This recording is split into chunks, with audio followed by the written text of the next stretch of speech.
Hey there everyone, welcome to efforts. तो कैसे हैं आप सब? अगर अच्छे हैं तो अच्छा रहना भी चाहिए, और अगर अच्छे नहीं हैं तो अब हो जाएंगे, क्योंकि आ गई हूं मैं बीएड फर्स्ट सेमेस्टर वालों के लिए एडू बीएड 103 यानी चाइल्डहुड एंड ग्रोइंग अप का 4th यूनिट लेकर। इससे पहले के 3 यूनिट आपको बीएड फर्स्ट सेमेस्टर वाली प्लेलिस्ट में मिल जाएंगे, जिसका लिंक एज यूजुअल मैं आपको डिस्क्रिप्शन बॉक्स में दे दूंगी। सो यूनिट 4 है हमारा इंटेलिजेंस एंड पर्सनालिटी, यानी बुद्धिमत्ता और व्यक्तित्व। चलिए नाउ लेट्स सी कि हम इसमें कौन कौन से टॉपिक पढ़ने वाले हैं। सबसे पहले हम पढ़ेंगे concept of intelligence and its measurement. Then we have factor theory of intelligence, use of standardised intelligence test, concept of personality and its types, और लास्ट में है personality and its measurement. This video is going to be a one shot video. तो ये सारे topics हम इसी video में पढ़ने वाले हैं और एक ही वीडियो में हम इस पूरे यूनिट को फिनिश करेंगे। और हमेशा की तरह आज का वीडियो भी डुअल लैंग्वेज में होगा, यानी कि हम इंग्लिश और हिंदी दोनों लैंग्वेजेस में देखेंगे कि आपको आंसर्स किस तरह से लिखने हैं। और मैं फिर से बता दे रही हूँ कि मेरा एम है आपको आंसर प्रोवाइड करना और आपको ये बताना कि आपको किस तरह से स्कोरिंग आंसर अपने एग्जाम में लिखना है। तो जो लोग यहाँ पे कंसेप्ट को समझने के पर्सपेक्टिव से आए हैं, मैं आपको बता दूं कि मैं कंसेप्ट समझाने पे ज्यादा फोकस नहीं करूंगी। टॉपिक्स को थोड़ा बहुत समझाते हुए मैं केवल आपको बताऊंगी कि आपको आंसर कैसे लिखना है, ताकि आप बीएड में हाई स्कोर कर सकें।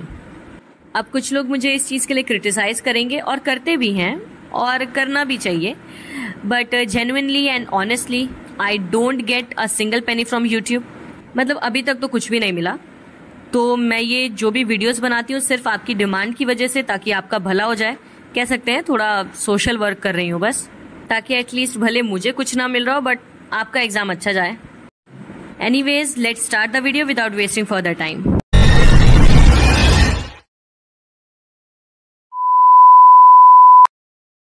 Captain Jack Sparrow.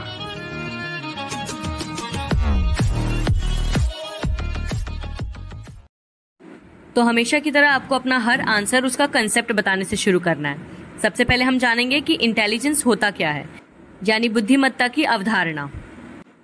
Intelligence is an individual's ability to learn, reason, problem solve, adapt to new situations and understand complex ideas. तो बुद्धिमत्ता किसी भी व्यक्ति के सीखने, उसके कारण, समस्या समाधान, नई स्थितियों के अनुकूल होने और जटिल विचारों को समझने की क्षमता है।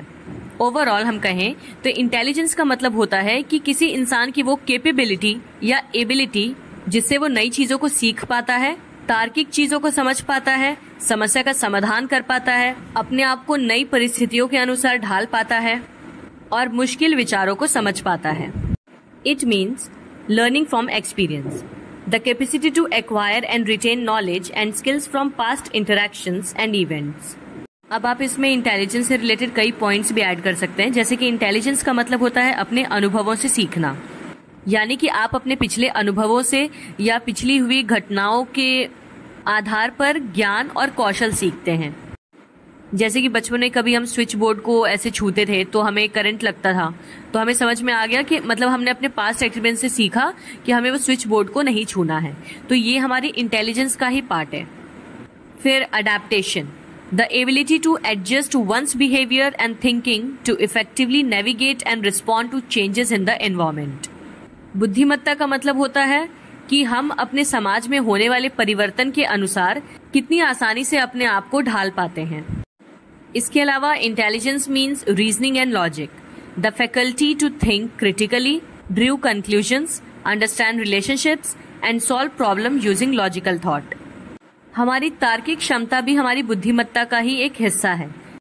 मतलब जब हम किसी भी चीज के बारे में गहराई से सोच पाते हैं, उसका कोई निष्कर्ष निकाल पाते हैं, या फिर किसी भी दो चीज के बीच में संबंधों को समझ पाते हैं, और इन सभी का इस्तेमाल करके हम किसी समस्या का समाधान कर पाते हैं, उसका हल निकाल पाते हैं, तो इसे भी बुद्धिमत्ता ही कहा जाता है।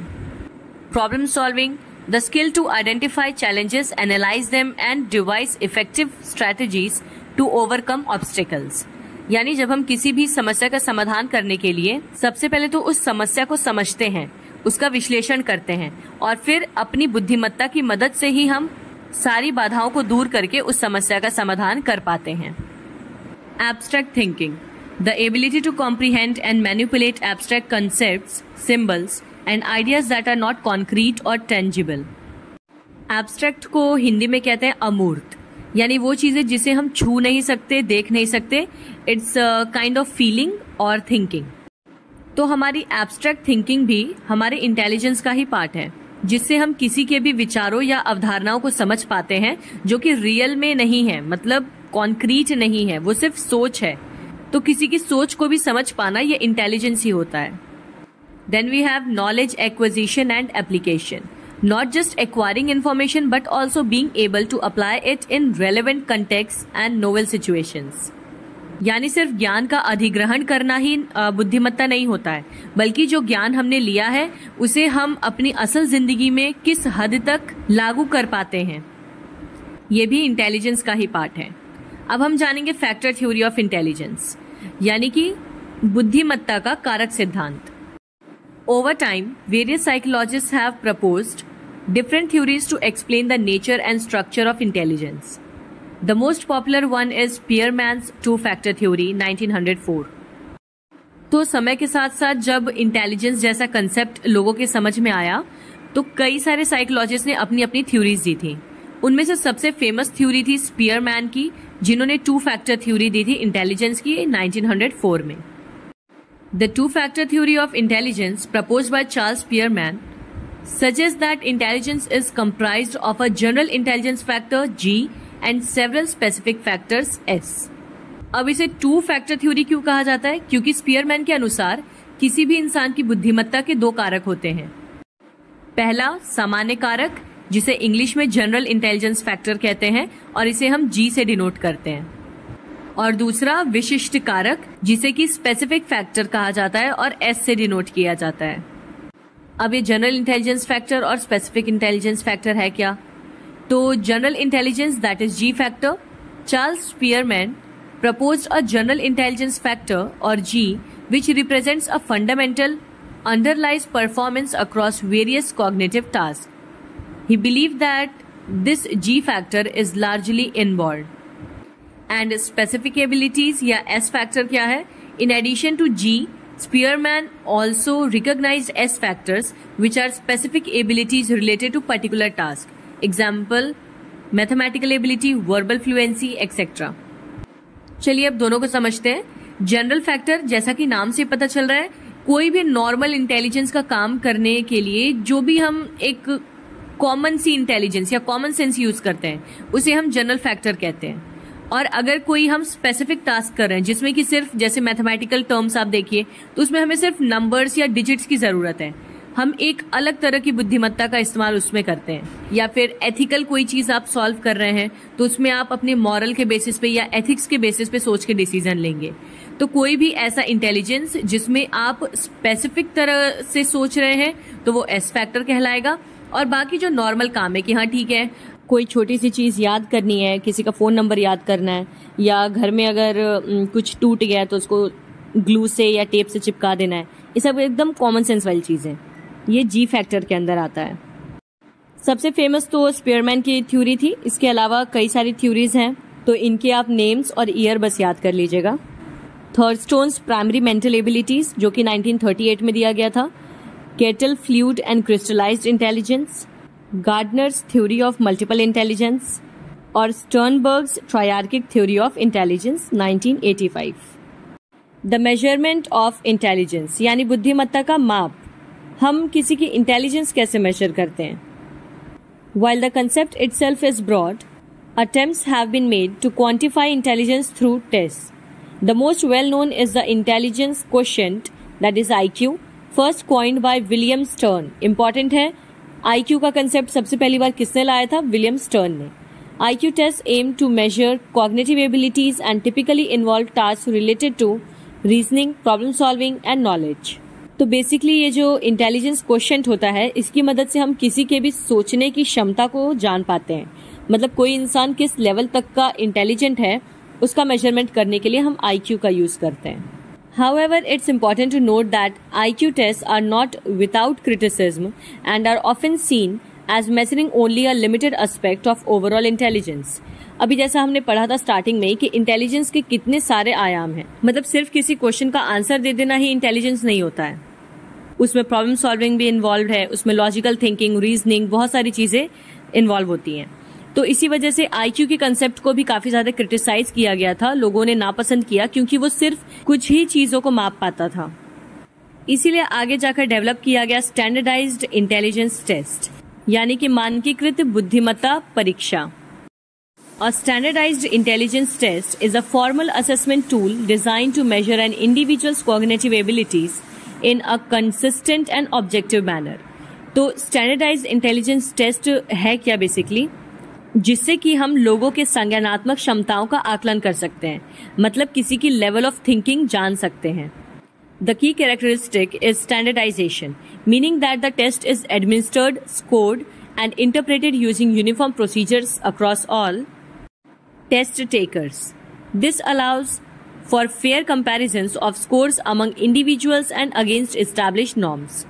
मानकीकरण का मतलब होता है एक ऐसा परीक्षण जिसे कि हम सभी परीक्षार्थियों पर समान रूप से उपयोग कर सकें।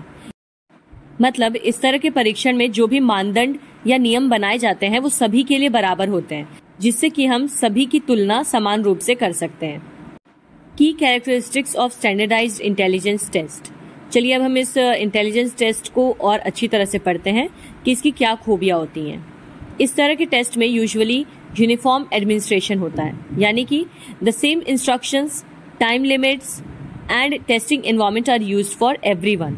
यानी जो एक इंसान के लिए निर्देश, समय सीमा या फिर वातावरण इस्तेमाल किया जा रहा है वही सबके लिए यूज होगा, चाहे कोई गिफ्टेड बच्चा हो चाहे कोई स्लो लर्नर हो, सबके लिए टेस्ट के सारे रूल्स बिल्कुल सेम होंगे। तभी हम जान पाएंगे कि कौन सा बच्चा इंटेलिजेंस के किस लेवल पर है। Reliability. A reliable test consistently yields similar results when administered multiple times to the same individual under similar conditions. देखिए, अगर आपने एजुकेशन में कभी भी टेस्ट के बारे में पढ़ा होगा तो आपने ये सारे वर्ड जरूर सुने होंगे, रिलायबिलिटी, वैलिडिटी, ऑब्जेक्टिविटी। मतलब हम किसी टेस्ट को अच्छा या परफेक्ट तब मानते हैं जब उसके अंदर ये सारी खूबियां होती हैं। तो रिलायबिलिटी का मतलब होता है विश्वसनीयता, यानी आपने एक बार टेस्ट लिया अगर किसी बच्चे पे तो आपको एक पर्टिकुलर रिजल्ट मिला कि इस बच्चे का आईक्यू इतना है। जब कोई दूसरा इंसान उसी बच्चे पे मतलब वो सेम टेस्ट करा के देख रहा है सेम सर्कमस्टेंसेस के अंदर और फिर उसको सेम रिजल्ट मिल रहा है, तो हम कहेंगे कि ये जो टेस्ट हुआ है ये रिलायबल हुआ है। अगर आपका रिजल्ट बार बार टेस्ट कराने पे बदल जा रहा है तो इसका मतलब है कि आपके टेस्ट में ही कोई गड़बड़ है, ठीक है। तो उस केस में हम उसको विश्वसनीय या रिलायबल नहीं कहेंगे। ऑब्वियस सी बात है कि अगर एक बार टेस्ट लेने पर किसी बच्चे का आईक्यू एवरेज आया है तो सेम टेस्ट अगर हम सेम बच्चे पर अगली बार भी लेंगे तो एवरेज ही आना चाहिए ना, ऐसा थोड़ी ना है वो अब स्लो लर्नर की कैटेगरी में आ जाएगा। ध्यान दीजिएगा, सेम टेस्ट से मेरा मतलब यहाँ पे सेम क्वेश्चन नहीं है। ऐसा ना हो कि पहले वाले टेस्ट में आपने उससे 2+2 पूछा था, फिर से आप 10 बार उसका 2+2 का टेस्ट ले। सेम टेस्ट कहने का मतलब है कि आपके क्वेश्चंस अलग होंगे पर पैटर्न सेम होगा। अगला है validity. A valid test accurately measures what it is intended to measure. In the context of intelligence tests, this means it assesses cognitive abilities like learning, reasoning, problem solving, and adaptation to new situations. Validity यानी वैधता। वैधता का मतलब होता है कि आपने अगर किसी टेस्ट को ये सोचकर डिजाइन किया है कि वो बच्चे की प्रॉब्लम सॉल्विंग एबिलिटी को टेस्ट करेगा, तो आपका वो टेस्ट बच्चे की प्रॉब्लम सॉल्विंग एबिलिटी को ही टेस्ट करना चाहिए। ऐसा ना हो कि आपको टेस्ट लेना था उसके क्रिएटिविटी का और आपने पेपर बना दिया हो या एक टेस्ट डिजाइन कर दिया हो जो उसमें मैथमेटिकल क्वेश्चंस पूछ रहा है, उससे लॉजिकल रीजनिंग पूछ रहा है, तो आप उसकी क्रिएटिविटी कहाँ से जान पाएंगे। तो किसी भी टेस्ट को वैलिड तब कहा जाएगा जब वो वही चीज मेजर कर रहा हो जिसको मेजर करने के लिए उसे बनाया गया है। Objectivity. The scoring should be as free as possible from the subjective bias of the examiner. अब इस टेस्ट में जब आप मार्किंग स्कीम देंगे तो मार्किंग स्कीम भी हमेशा न्यूमेरिक या ऑप्शन के बेसिस पे होनी चाहिए। आप इसमें जितनी कम हो सके उतनी कम सब्जेक्टिविटी दीजिए। सब्जेक्टिविटी का मतलब है कि जो एग्जामिनर है वो अपने मन से कितने भी मार्क्स दे सकता है, ठीक है। तो उस सिचुएशन में क्या होगा कि हर एग्जामिनर अपनी सोच के हिसाब से या अपने मूड के हिसाब से बच्चे को मार्क्स देगा। इस तरह के टेस्ट में यूजुअली मार्किंग स्कीम ऐसा नहीं है कि 1 to 10 के बीच में कोई भी मार्क्स दे दीजिए। ज्यादातर इसमें क्या प्रेफर किया जाता है कि या तो आप ए दीजिए या बी दीजिए, या तो आप उसको 1 मार्क्स दीजिए या 2 मार्क्स दीजिए, ठीक है। मतलब ऑप्शंस लिमिटेड कर दिए जाते हैं और इसी को कहते हैं वस्तुनिष्ठता।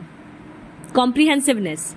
Good intelligence test attempt to measure various facets of intelligence such as verbal comprehension, perceptual reasoning, working memory and processing speed.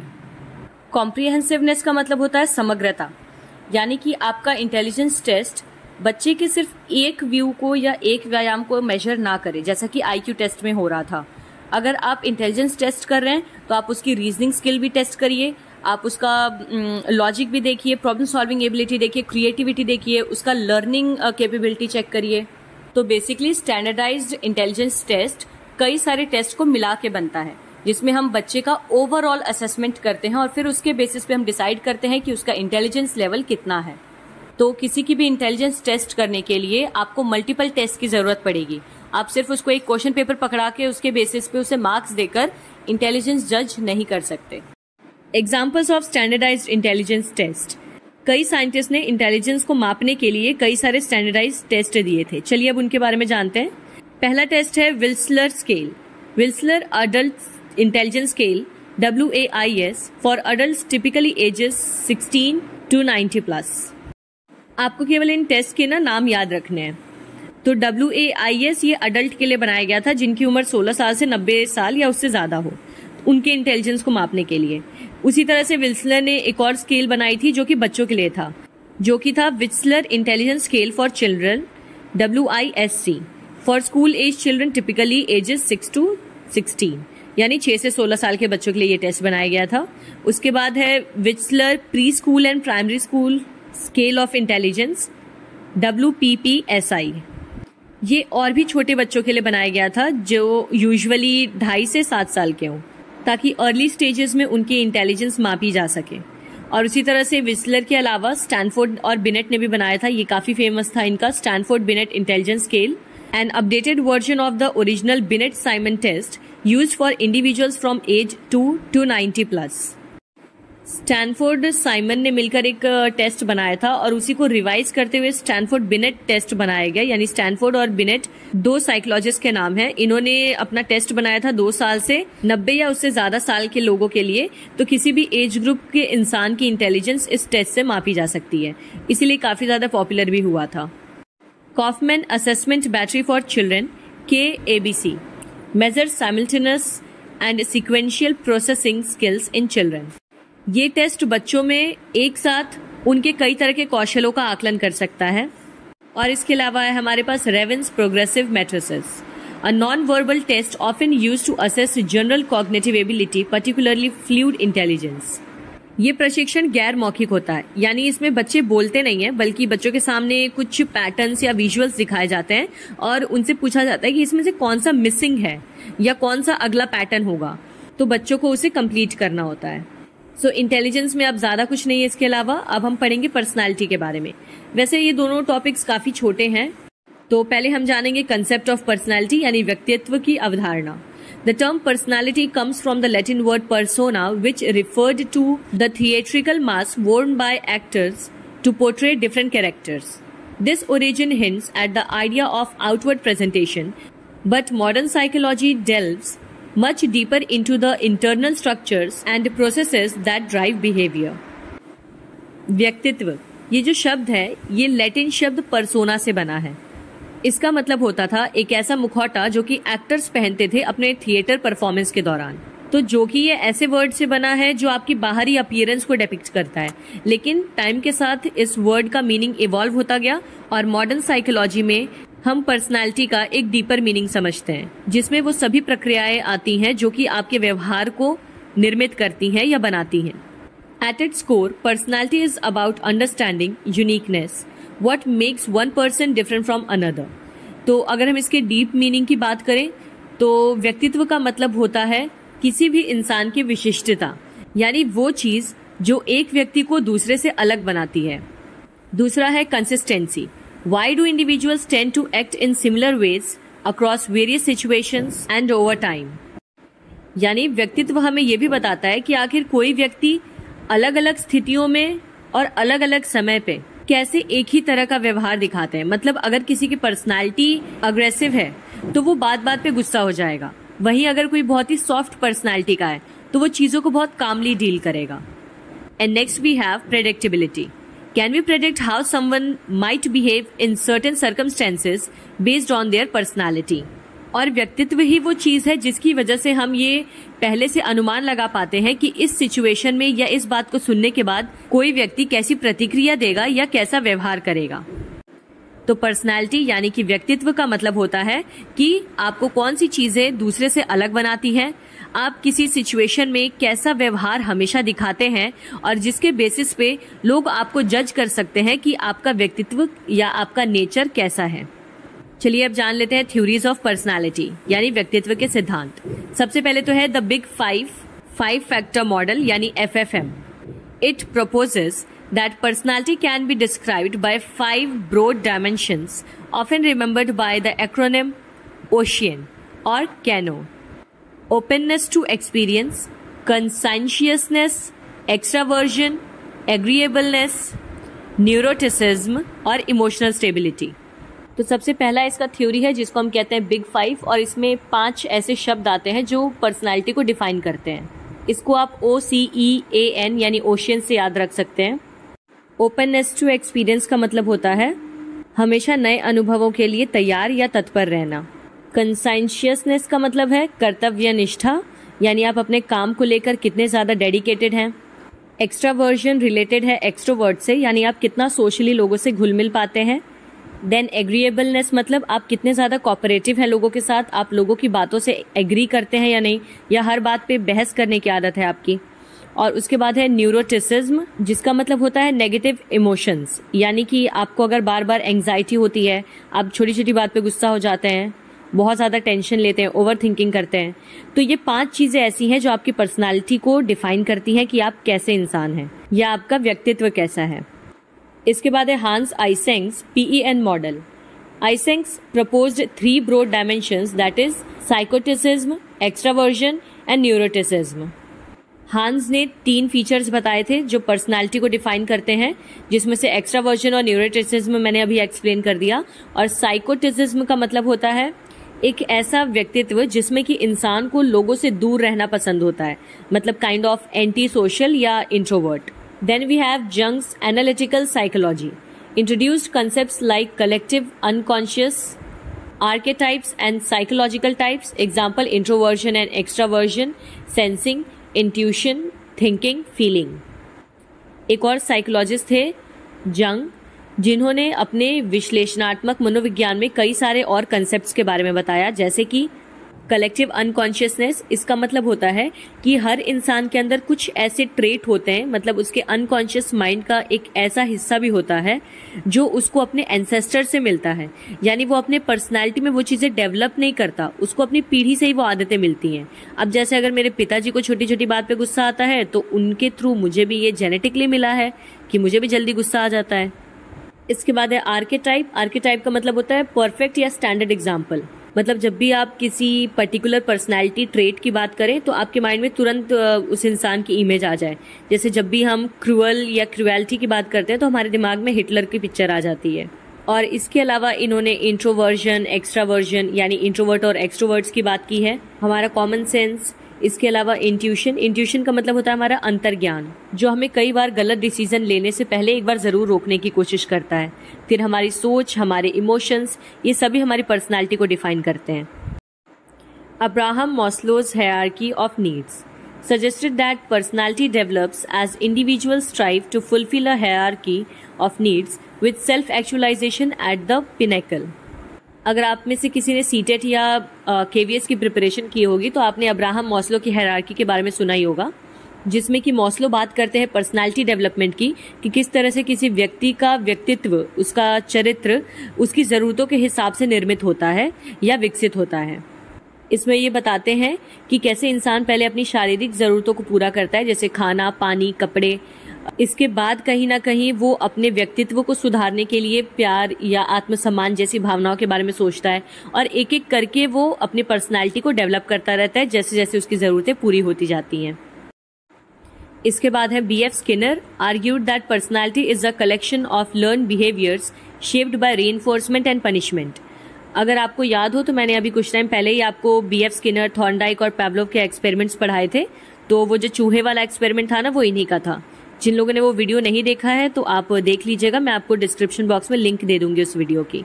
Because teaching का ऐसा कोई एग्जाम नहीं है सीटेट से लेकर AWES, KVS, DSSB जहां पे BF स्किनर, थॉर्नडाइक या पैवलोव के बारे में ना पूछा जाता हो।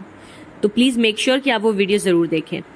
तो BF स्किनर के अकॉर्डिंग इन्होंने ये तर्क दिया था कि हमारा व्यक्तित्व इस बात पर निर्भर करता है कि हमें किसी काम को करने के लिए सजा मिल रही है या पुरस्कार मिल रहा है।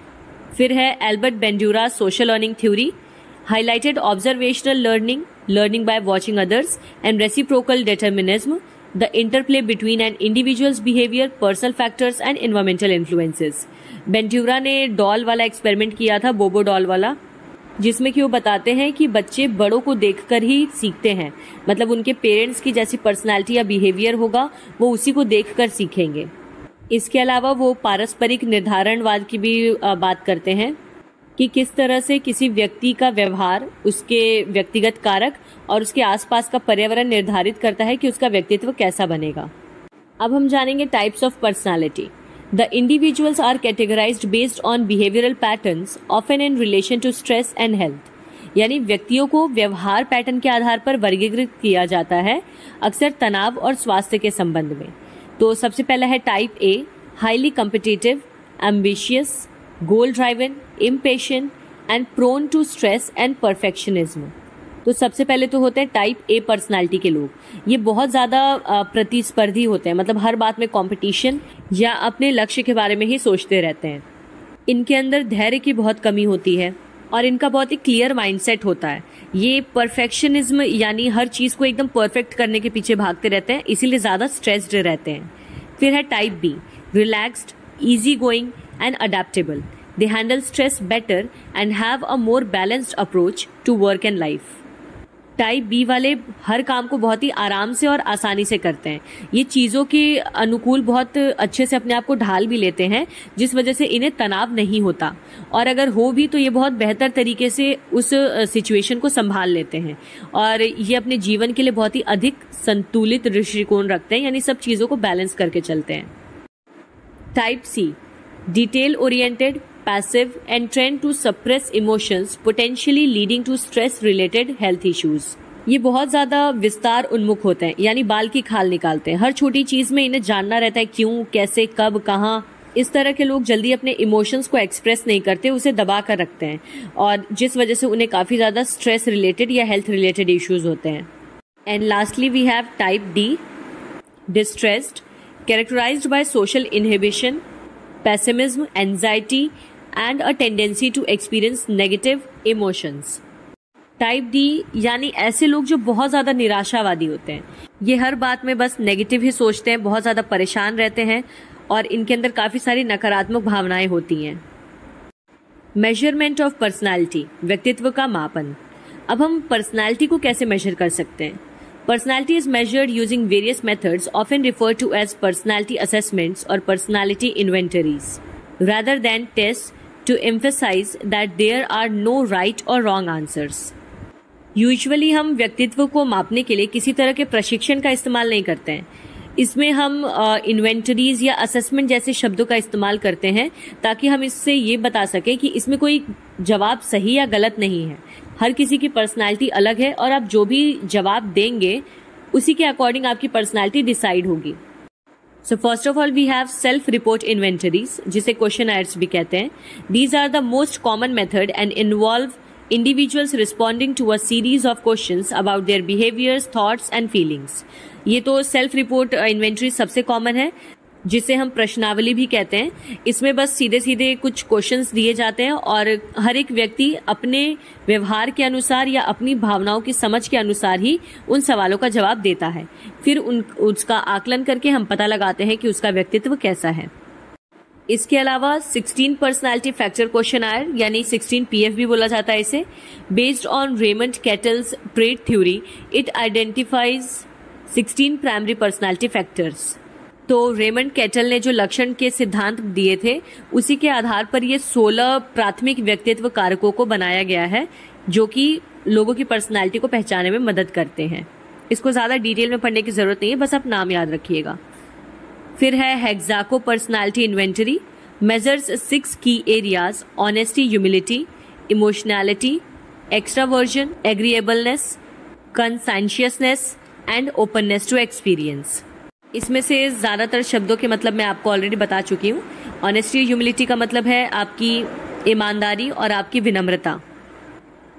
फिर है projective test. These test present ambiguous stimuli to individuals and their responses are interpreted by a trained professional. The idea is that people will project their unconscious thoughts, feelings and personality traits onto the ambiguous stimuli. अगर आपने कभी ink blots देखे हो तो आप ये समझ पाएंगे क्या होता है। प्रोजेक्टिव टेस्ट में यूजुअली लोगों को मतलब इंक के कुछ धब्बे दिखाए जाते हैं और उनसे पूछा जाता है कि उन्हें इस पिक्चर में क्या दिख रहा है। वो जैसा उस पिक्चर को परसीव करते हैं उसी के बेसिस पे उनकी पर्सनालिटी को किसी प्रोफेशनल के द्वारा जज किया जाता है। इंक ब्लॉट्स के अलावा इसमें कई सारे अजीब तरह की पिक्चर्स या सीनरीज भी दिखाई जाती हैं। फिर है Rorschach inkblot test. Individuals interpret a series of abstract ink blots.